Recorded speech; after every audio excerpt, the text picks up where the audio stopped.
అటువంటి మన రైతులు ఈ చండ్ర వృక్షాన్ని వాళ్ళ పొలాల చుట్టూ తోటల చుట్టూ వేస్తే ఈ బెడద ఉండదు.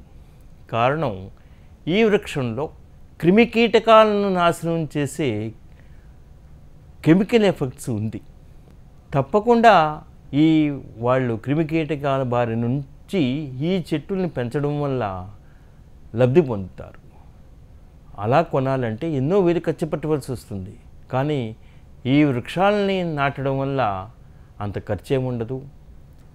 చాలా తక్కువ ఖర్చుతోనే వీళ్ళు తమ పంటల్ని కాపాడుకోగలరు. ఒకవేళ వృక్షాలని పెంచడం మాకు సాధ్యం కాదండి అని అనుకుంటే వాటి కొమ్మలను మంచి ఆకులతో, లేత కొమ్మలను, ఆకులతో ఉన్న కొమ్మలను ఈ తోట చుట్టూ కానీ పొలం చుట్టూ కానీ నాటి సరైన సంరక్షణ ఇస్తే అవి వృక్షాలు అవుతాయి.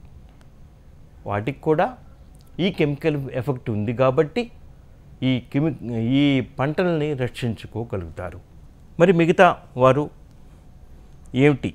వాళ్ళకి ఏమిటి లాభం అంటే, మిగతా వారికి ఈ సంట్ర చెట్టు లేకపోతే చండ్ర చెట్టుని పెంచడం వల్ల ఈ మృగశిర నక్షత్రంలో పుట్టి కుజదోషం ఉన్న వాళ్ళకి తప్పకుండా బ్రహ్మాండమైన రెమెడీగా పనిచేస్తుంది.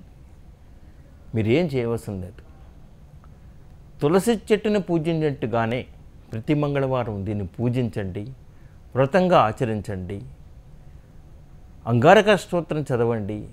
మీలో ఉన్న కుజదోషం తగ్గుతుంది. ఇది కనీసం 9 వారాలు చేయాలి. ఒక వారం చేసి ఊరుకుంటే కాదు. ఈ 9 వారాలు చేసినప్పుడు చక్కటి పరిహారంగా పనిచేస్తుంది. మరి ఇంకెవరికి దీని ఉపయోగం? వైద్యపరంగా అంత ఉపయోగం లేదంటున్నారు. మరి ఏమైనా దీనివల్ల మనం ఉపయోగం పొందవచ్చా, లబ్ధి పొందవచ్చా అంటే తప్పకుండా.